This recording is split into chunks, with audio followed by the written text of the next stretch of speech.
Fún mi ní Bíbélì ìràwọ̀ ayọ̀ láti máa yọ̀ wá fẹ́ni tí jíǹgbé. Kò sí ìjì tí ó lè bòdì dán rẹ̀.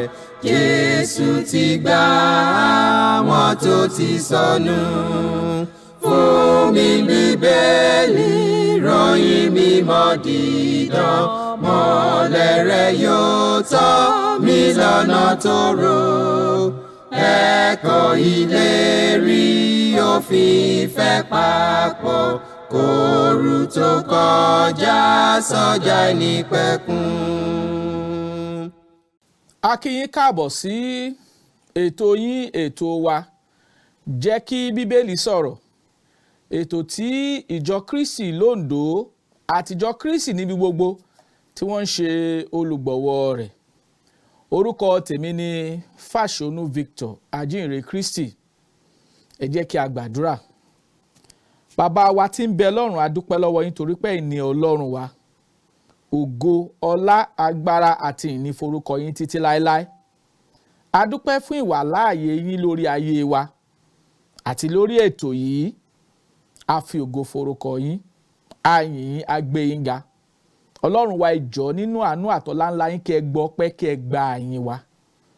Olúwa, bí a ti fẹ́ sọ̀rọ̀ yín lónìí, ẹ bá wa sọ̀rọ̀.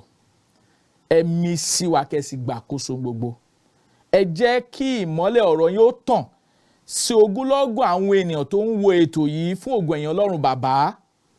A dúpẹ́ torí pé ẹ ti gbàkóso gbogbo. Lórúkọ Jésù Kristi Olúwa wa, àmín.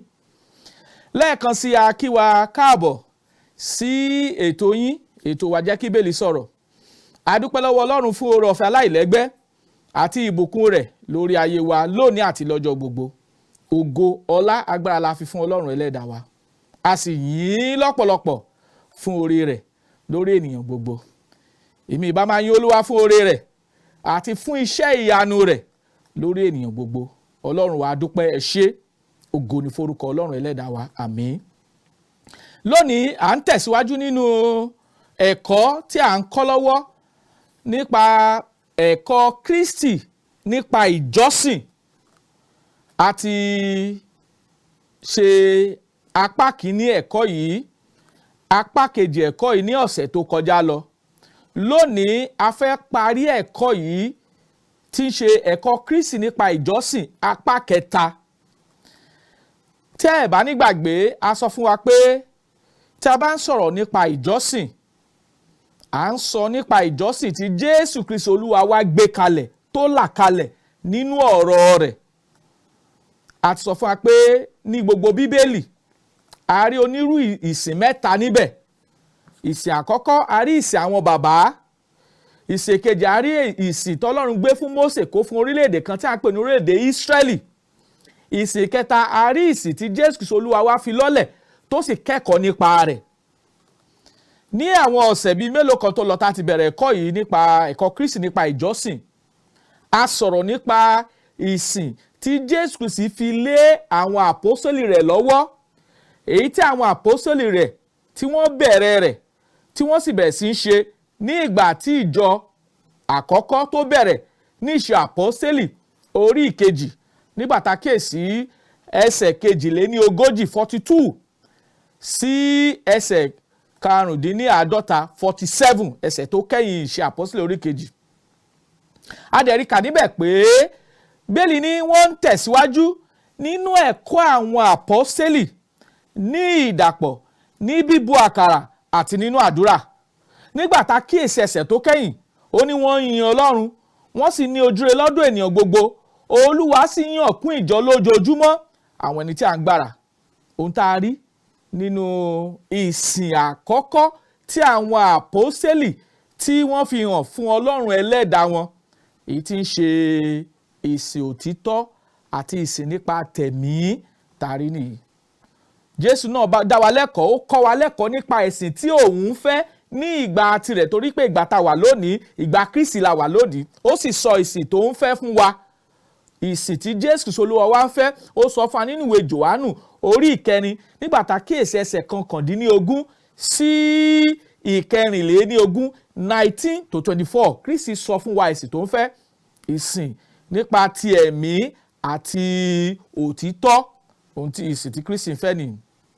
So nígbà tí Kristi ti dá àwọn ọmọ àpọ́sítélì rẹ̀ lẹ́kọ̀ọ́ nípa ìsìn tá a sì rí pé ìsìn náà tọwọ́ àwọn àpọ́sítélì bẹ̀rẹ̀ ní ọjọ́ Pẹ́ńtíkọ́sì ní ìgbà tẹ̀mí wọ́n bà lé àwọn àpọ́sítélì tí wọ́n sì tí ọkàn bí ẹgbẹ̀ẹ́dógún ọkàn tí wọ́n gbàgbọ́ ní ọjọ́ Pẹ́ńtíkọ́sì 3,000 so tí wọ́n gbàgbọ́ àsọfà pé ìsìn mímọ́ Ọlọ́run ìsìn àwọn àpọ́sítélì ìsìn tí Jésù gbé lé àwọn àpọ́sítélì lọ́wọ́ ó bẹ̀rẹ̀ a sì sọ fún wa pé ìlànà ẹ̀sìn táwọn àpọ́sítélì fi jọ́sìn sí Ọlọ́run ní bí a ṣe rí kà nínú Bíbélì ìlànà ẹ̀sìn 5 ni.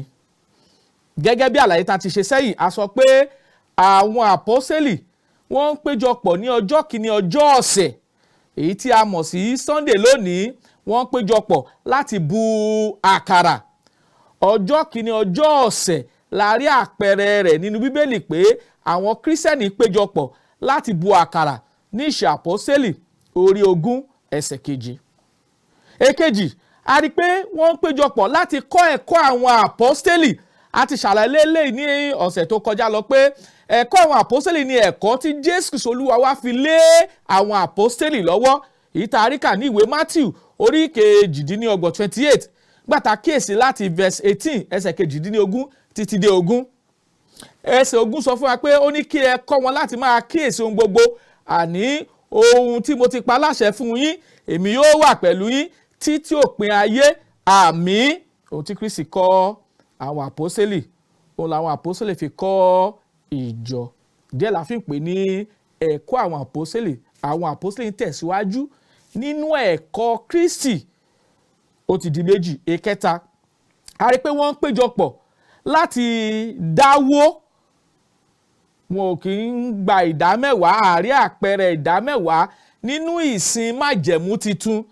Nínú ìsìn májẹ̀mú lẹ́lẹ́ la rí àpẹẹrẹ pé àwọn Júù ń dá ìdámẹ́wàá fún ẹ̀yà kan tí a ń pè ní ẹ̀yà Léfì ṣùgbọ́n nínú ìsìn májẹ̀mú titun àwọn ènìyàn ń dáwó ni gẹ́gẹ́ bí a ti rí àpẹẹrẹ rẹ̀ ní Kọ́ríńtì kínní orí 16 ẹsẹ̀ 1 sí 2 ó ní ǹjẹ́ ní ti ìdáwó fún àwọn ènìyàn mímọ́ gẹ́gẹ́ bí mo ti fi àṣẹ fún ìjọ Gálátíà bẹ́ẹ̀ gẹ́gẹ́ ni kẹ́ ẹ ṣe ní ọjọ́ kìíní ọjọ́ ọ̀sẹ̀ kí olúkúlùkù ènìyàn kó pinnu ní ọkàn ara rẹ̀ gẹ́gẹ́ bí Ọlọ́run ti ṣe rere fún kí ó má ṣe sí ìkójọ ní ìgbà tí mo bá dé. So a rí àpẹẹrẹ pé àwọn Kírísítẹ́nì àkọ́kọ́ àtàwọn àpọ́sítélì wọ́n péjọpọ̀ láti jọ́sìn sí Ọlọ́run ní ọjọ́ kìíní ọjọ́ ọ̀sẹ̀ wọ́n sì ń dáwó àti rí 3 àti rí pé wọ́n ṣe ètò ìbùkàrà a rí pé wọ́n dúró nínú ẹ̀kọ́ àwọn àpọ́sítélì a rí pé wọ́n ń dáwó a tún rí pé nínú ìtẹ̀síwájú ìsìn wọ́n ń gbàdúrà sí Ọlọ́run wọ́n ń fi àdúrà wọn hàn sí Ọlọ́run ní gbogbo ìgbà wọ́n sì ń gbàdúrà ní òtítọ́ pẹ̀lú ìwà mímọ́ àti ìwà pípé wọ́n sì ń péjọpọ̀ nínú iṣẹ́ ìsìn wọn sí Ọlọ́run ẹlẹ́dàá wa wọ́n ń kọ orin mímọ́ wọ́n ń bùkàrà wọ́n ń gbàdúrà wọ́n sì ń ṣe ètò ìdáwó ìlànà ẹ̀sìn 5 tá a rí nínú ìsìn májẹ̀mú titun nìyí èyí tí Jésù Kristi Olúwa wa gbé kalẹ̀ fún nípasẹ̀ ọwọ́ ọmọ àpọ́sítélì fún ìjọ májẹ̀mú titun. So bí a bá ń jọ́sìn tá ò péjọpọ̀ láti gba ara Olúwa tá ò péjọpọ̀ láti kọrin mímọ́ tá ò péjọpọ̀ láti kẹ́kọ̀ọ́ àwọn àpọ́sítélì tá ò péjọpọ̀ láti dáwó tá ò sì péjọpọ̀ láti ṣe ètò ìbùkàrà ìsìn wa ò tí ì pé sí Ọlọ́run ẹ jẹ́ ká tún padà sínú Bíbélì ká lọ mọ ohun tí Ọlọ́run kọ́ wa. So àwọn nǹkan tá a gbéyẹ̀wò nìyí ní ọ̀sẹ̀ tó kọjá lọ. Lónìí a ti sọ fún wa pé Jésù Kristi àtàwọn àpọ́sítélì rẹ̀ wọ́n dá wa lẹ́kọ̀ọ́ nípa onírúurú ìsìn mìíràn yàtọ̀ sí ìsìn òtítọ́ àti ìsìn tẹ̀mí. Wọ́n ní ká kíyèsí àwọn ìsìn onírúurú mìíràn yàtọ̀ sí ìsìn òtítọ́ àti ẹ̀mí. Ẹ jẹ́ ká máa wo àwọn ìsìn náà lẹ́yọ kọ̀ọ̀kan. Ẹ ká ṣí Bíbélì wá sí ìwé Matthew orí 15 ká kíyèsí láti ẹsẹ̀ 8 sí 9 ká gbọ́ ohun tí bíbélì kọ́ wa.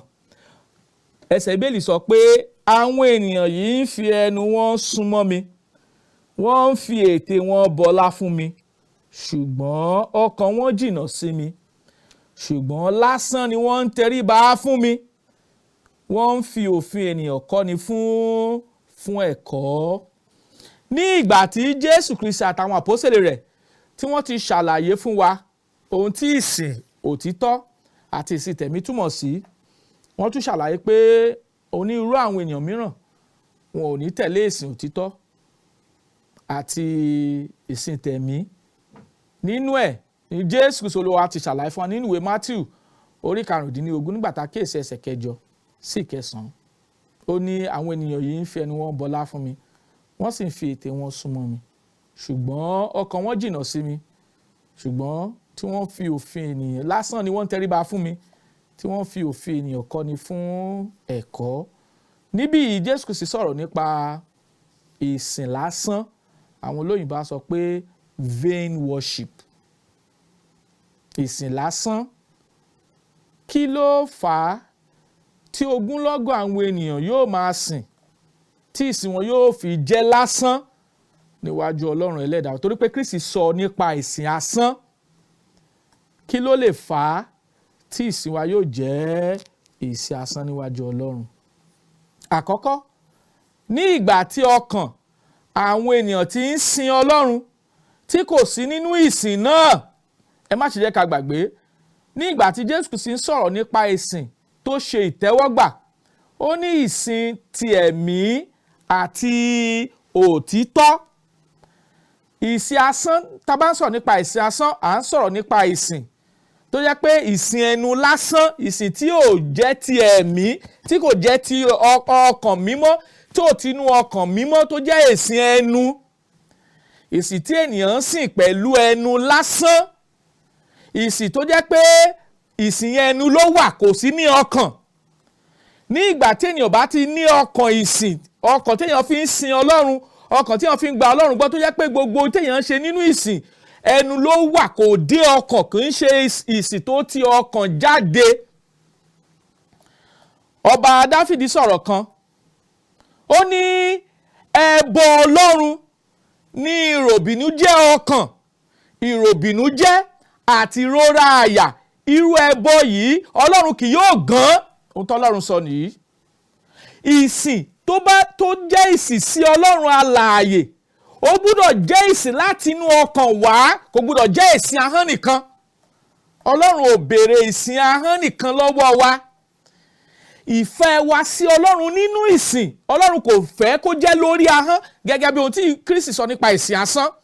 Ó ní àwọn ènìyàn yìí fi ẹnu wọn bọlá fún mi, wọ́n sì ń fi ètè wọn súnmọ́ mi, ọkàn wọn jìnnà sí mi. Ìsìn tí ò bá ti tinú ọkàn jáde, bí ènìyàn bá ń sọ nípa ìfẹ́ Ọlọ́run, bí ó bá ń sọ nípa ìgbé ayé mímọ́ àti ìgbé ayé àlàáfíà àti ìgbé ayé Kristi, tó sì ń ṣe ohun mìíràn, ó ń sọ A ó sì ń ṣe B, irú ọkàn bẹ́ẹ̀ kò ṣetán láti sin Ọlọ́run. Ìsìn asán ni irú ọkàn bẹ́ẹ̀ ń sìn. Ọkàn tí a ní Jésù lólúwa tó sì ń forí balẹ̀ fún ohun mìíràn níbì kan, irú ọkàn bẹ́ẹ̀ ó ń sin ìsìn lásán. Ìsìn Jésù lólúwa rẹ̀ lórí ẹnu ló wà, kò sí nínú ọkàn rẹ̀. Ìyẹn bẹ́ẹ̀, àlàyé àkọ́kọ́ t'Olúwa ṣe nípa àwọn èèyàn tí ń sìn lásán. Àlàyé èkejì tí Olúwa ṣe, tí Jésù Olúwa wá ṣe nípa ìsìn asán, ó ní pé wọ́n ń fi òfin ènìyàn kọ́ni fún ẹ̀kọ́. A ti ṣàlàyé ìsìn tí Jésù sì béèrè lọ́wọ́ wa nínú májẹ̀mú titun lọ́wọ́ àwọn àpọ́sítélì, a rí pé ìsìn 5 ni. Ìsìn 5 yìí, bí ẹnikẹ́ni ò bá ṣe tó ìsìn 5 nínú ìsìn rẹ̀, a sọ fún wa pé ó ti di ìsìn asán, nípa pé a ti ń fi òfin ènìyàn kún ìsìn Ọlọ́run. Bí a bá ń fi òfin ènìyàn kún ìsìn Ọlọ́run, ìsìn náà ti di ìsìn asán.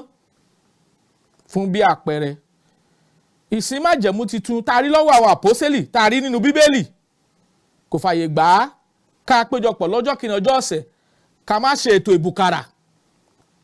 Bí a bá péjọpọ̀ lọ́jọ́ kìíní ọjọ́ ọ̀sẹ̀ tá a ṣètò ìbùkàrà ó ti di ìsìn asán torí pé òfin ènìyàn ti wọ̀ ọ́. Ìsìn téèyàn ń péjọpọ̀ ṣe tí kò dúró nínú ẹ̀kọ́ Kristi ó ti di ìsìn asán torí pé ẹ̀kọ́ ènìyàn ti wọ̀ ọ́. Ohun méjì la jẹ́ kí ìsìn àwọn tí ń sin Ọlọ́run nípasẹ̀ Kristi kó di asán. Ó ní tí ọkàn wọn ò bá tó bá jìnnà sí Ọlọ́run àti tí wọ́n sì ń fi òfin ènìyàn kọ́ni fún ẹ̀kọ́ òun ló mú ìsìn bẹ́ẹ̀ ló ń sọ di asán.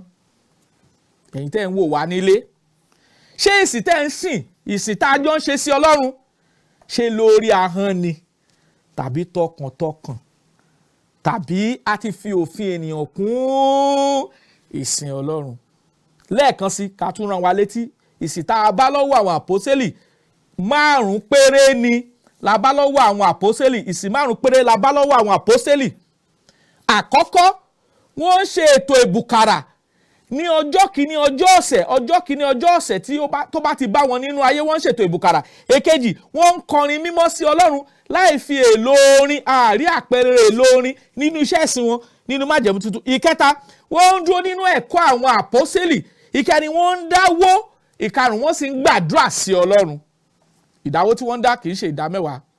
So bí ìsìn wa bá ti yàtọ̀ sí ìsìn 5 tá a rí lọ́wọ́ àwọn àpọ́sítélì tí Jésù Kristi Olúwa wa fi lé àwọn àpọ́sítélì lọ́wọ́, irú ìsìn bẹ́ẹ̀ ó ti di ìsìn asán.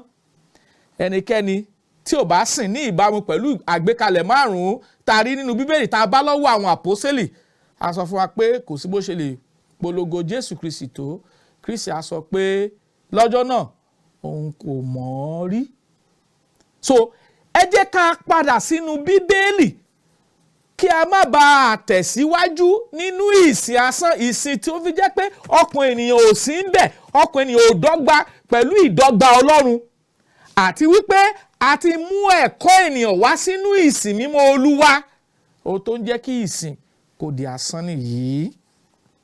Ẹ̀yin ènìyàn wa nílé, ẹ gbọ́dọ̀ ṣàkíyèsí ìfẹ́ Ọlọ́run nítorí pé a fẹ́ bá Ọlọ́run sinmi lọ́jọ́ náà. A sì fẹ́ ṣe ní ìdọ́gba ní ìbámu pẹ̀lú ìsìn tá a bá lọ́wọ́ àwọn àpọ́sítélì tí ń ṣe àpọ́sítélì Kristi àtàwọn kírísítẹ́nì àkọ́kọ́ tá a sì kọ àkọsílẹ̀ rẹ̀ fún wa. A gbọ́dọ̀ rí ohun tá a ti kọ kọjá o. Kọ́ríńtì kìíní orí 9 ẹsẹ̀ 6 ló sọ fún wa bẹ́ẹ̀. Gbogbo ohun tá a ti kọ a gbọ́dọ̀ rí kọjá. A kọ fún kíkọ́ wa àwa tí ìgbẹ̀yìn ayé dé bá. Ìwé Róòmù orí 5 pàtàkì ẹsẹ̀ 4. Ẹ̀yin ènìyàn wa nílé, ṣé ìsìn tá à ń ṣe ṣé ìsìn mímọ́ ni? Ṣé ìsìn tá a bá lọ́wọ́ àwọn àpọ́sítélì ni? Tàbí ìsìn ẹ̀kọ́ ènìyàn? Tàbí ìsìn tí kò tinú ọkàn mímọ́ jáde sí Ọlọ́run? A ti sọ pé Dáfídì sọ pé ẹbọ Ọlọ́run ó ní ìròbìnújẹ́ ọkàn, ìròbìnújẹ́ àti ìrora àyà. Irú ẹbọ yìí Ọlọ́run kì yóò gan. Ọlọ́run kì í gan ẹbọ, kì í gan ìsìn tó tinú ọkàn pípé àti ọkàn mímọ́ wá sí ọ̀dọ̀ Ọlọ́run gẹ́gẹ́ bí ìbámu pẹ̀lú ẹ̀kọ́ tá a fi lé àwọn àpọ́sítélì lọ́wọ́. Eléyìí gbọ́dọ̀ yé wa o, nítorí pé a fẹ́ sìn gẹ́gẹ́ bí àgbékalẹ̀ Ọlọ́run, gẹ́gẹ́ bí àgbékalẹ̀ Kristi tó sì fi lé àwọn àpọ́sítélì rẹ̀ tó fi lé lọ́wọ́. Eléyìí gbọ́dọ̀ yé wa. Èkejì, ìsìn èkejì tá a sọ pé onírú ìsìn kejì tí Kristi àtàwọn àpọ́sítélì rẹ̀ tí wọ́n kẹ́kọ̀ọ́ nípa rẹ̀ tá a sì sọ pé kò ẹnikẹ́ni tó bá fẹ́ sinmi lọ́dọ̀ Ọlọ́run ẹlẹ́dàá wa kò gbọdọ̀ tẹ̀síwájú nínú àwọn ìsìn bẹ́ẹ̀. A ti sọ ìsìn asán èyí tí Jésù Kristi Olúwa wa sọ. Ìsìn èkejì tí àwọn Jésù àtàwọn àpọ́sítélì rẹ̀ sọ nípa rẹ̀ tí Ọlọ́run kò sì fẹ́ kí ìran ènìyàn tó wà láyé lónìí ká tẹ̀síwájú nínú rẹ̀, ó ní ìsìn àìmọ̀. Àwọn olóyìnbá sọ pé ignorant worship. Ìsìn àìmọ̀ Ọlọ́run kò fẹ́ ká tẹ̀síwájú nínú rẹ̀. Ẹsẹ̀ Bíbélì wo ló dá wa lẹ́kọ̀ọ́ ló kọ́ wa lẹ́kọ̀ọ́ nípa ìsìn àìmọ̀? Ẹ ká kíyèsí ìṣe àpọ́sítélì orí 17 nígbà tá a kíyèsí ẹsẹ̀ 17 Acts 17 verse 23. Kí ni Olúwa wí? Ẹgbọ́n tó Olúwa sọ o. nítorí bí mo ti ń kọjá lọ tí mo wo wọn ní tí ẹ̀yin ń sìn, mo sì rí pẹpẹ kan tí a kọ àkọlé yìí sí fún Ọlọ́run àìmọ̀. Ǹjẹ́ ẹni tí ẹ̀yin sìn ní àìmọ̀, òun náà ni èmi ń sọ fún yín. Pọ́ọ̀lù, àpọ́sítélì Pọ́ọ̀lù, òun ló ń lọ ní ìlú kan tí a ń pè ní ìlú Átẹ́nì. Nígbà tó rí àwọn kan, onírúurú gbogbo nǹkan ni wọ́n ń sìn ní ìlú yìí. Àwọn kan wá gbé àsíá kan síwájú. Wọ́n ní tí nǹkan kan bá ń bẹ tó yẹ kéèyàn sìn tó sì jẹ́ Ọlọ́run, ìsìn rẹ̀ rèé o. So à ń pe ìsìn náà ní ìsìn àìmọ̀, unto the unknown God. Ìsìn àìmọ̀. Pọ́ọ̀lù sì sọ fún àwọn ará Átẹ́nì pé Ọlọ́run àsíá tẹ́ gbé kalẹ̀ tẹ́ ní sí Ọlọ́run àìmọ̀, tí Ọlọ́run kan bá ń bẹ, ìsìn rẹ̀ rèé o. Ọlọ́run náà tẹ́yìn kò mọ̀, òun ni mo gbé tọ̀ yín wá ní àkókò yìí. So níbí yìí a sọ fún wa pé ìsìn àìmọ̀ wà, unknown worship or ignorant worship to the unknown God. Ìsìn àìmọ̀ sí Ọlọ́run àìmọ̀. Ọ̀pọ̀lọpọ̀ àwọn ènìyàn lónìí ni ò gbà pé Ọlọ́run ń bẹ. Wọn ò gbà bẹ́ẹ̀ pé Ọlọ́run ń bẹ. Àwọn tó sì gbà pé Ọlọ́run ń bẹ, wọ́n ń sin Ọlọ́run ní ìsìn àìmọ̀ àti àìlóye. Kí ló fa ìsìn àìmọ̀? Kí láwọn kan wọ́n ní tó ń fa ìsìn àìmọ̀? Ignorant worship. Kí ló ń fà á? Táwọn èèyàn fi ń jọ́sìn sin Ọlọ́run ní àìmọ̀, àìní òye, àìlóye. Ohun àkọ́kọ́ tó ń farú ìsìn yìí, ó ní àìní ìmọ̀ Ọlọ́run. Àwọn olóyìnbá sọ pé lack of knowledge. Àìní ìmọ̀ Ọlọ́run. Kí ni Ọlọ́run kọ́ wa nínú ìwé Róòmù orí 10 nígbà tá a kíyèsí ẹsẹ̀ 1 sí ìsàlẹ̀? Ẹgbọ́n tó ọ̀rọ̀ Ọlọ́run sọ. Ó ní, ará, ìfẹ́ ọkàn mi àtàdúrà mi sí Ọlọ́run fún Ísírẹ́lì ni fún ìgbàlà wọn. Nítorí mo gba ẹ̀rí wọn jẹ́ pé wọ́n ní ìtara fún Ọlọ́run, ṣùgbọ́n kì í ṣe gẹ́gẹ́ bí ìmọ̀. Nítorí bí wọn kò ti mọ òdodo Ọlọ́run, tí wọ́n sì wá ọ̀nà láti gbé òdodo ara wọn kalẹ̀, wọn kò sì tẹríba fún òdodo Ọlọ́run. Nítorí Kristi ni òpin òfin fún òdodo fún olúkúlùkù ẹni tí ó gbàgbọ́.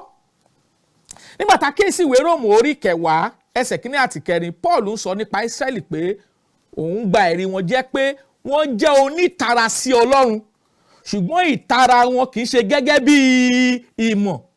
Wọ́n ń fẹ́ láti mọ òdodo Ọlọ́run, ṣùgbọ́n wọ́n gbé òdodo ara wọn kalẹ̀, wọn kò sì tẹríba fún òdodo Ọlọ́run. Kristi, nítorí Kristi ní òdodo fún olúkúlùkù ẹni tí ó gbàgbọ́. Kristi ló pin òdodo. Kristi nìkan ni Ọlọ́run sọ pé tá a bá sìn nípasẹ̀ rẹ̀, ìsìn wa yóò ṣe ìtẹ́wọ́gbà gẹ́gẹ́ bí àkọsílẹ̀ tá a rí nínú ìwé Róòmù orí 10 nígbà tá a kíyèsí ẹsẹ̀ 1 sí ẹsẹ̀ 4. Àìní ìmọ̀ ọ̀rọ̀ Ọlọ́run ló fà á tí àwọn èèyàn fi ń sin onírú ìsìn. Àìní ìmọ̀ Jésù, àìmọ̀ Jésù Kristi Olúwa wa, òun ló fà á tí àwọn èèyàn fi ń sin onírú ìsìn tí a ò gbé kalẹ̀ nínú ìfẹ́ Ọlọ́run àti nínú ọ̀rọ̀ Jésù tí í ṣe ọ̀rọ̀ Bíbélì. Ohun tó fa ìsìn àìmọ̀ nìyí. Òdodo ara ẹni, self-righteousness. Pọ́ọ̀lù náà sọ nínú ìwé Róòmù orí 10 tá a kà tán yìí pé wọ́n gbé òdodo ara wọn kalẹ̀. Nígbà tá a kíyèsí Róòmù orí 10 ẹsẹ̀ 4, ó ní nítorí Kristi ní òpin òdodo fún olúkúlùkù ẹni tí ó ṣe kíni tó gbàgbọ́. Ìyẹn túmọ̀ sí pé Kristi ní òdodo Ọlọ́run. Ohun tí Kristi bá ti gbé kalẹ̀ gẹ́gẹ́ bí ìsìn, òun la gbọ́dọ̀ tẹ̀lé lónìí. Ọlọ́run ò fẹ́ kẹ́nikẹ́ni ó gbé òdodo ara rẹ̀ kalẹ̀ nípa ìsìn mímọ́ fún Ọlọ́run. àti wípé àwọn àpọ́sítélì ni àwọn lẹni àkọ́kọ́ tó kọ́kọ́ bẹ̀rẹ̀ iṣẹ́ ẹ̀sìn Kristi, ó sì ní bí wọ́n ti jọ́sìn, àsìkò àkọsílẹ̀ rẹ̀ nínú Bíbélì. Ẹ jẹ́ ká padà sínú Bíbélì. Ètò yìí sọ pé ẹ jẹ́ kí Bíbélì sọ̀rọ̀. A gbọ́dọ̀ padà sínú Bíbélì ká sì mọ ohun tí Ọlọ́run gbé kalẹ̀ fún wa. So ohun tó ń fa ìsìn àìmọ̀, òun ni àìní ìmọ̀ Ọlọ́run, àìní ìmọ̀ ọ̀rọ̀ rẹ̀, àìmọ̀ Jésù Kristi gẹ́gẹ́ bí ẹni tí ó gbé ìsìn mímọ́ Ọlọ́run kalẹ̀.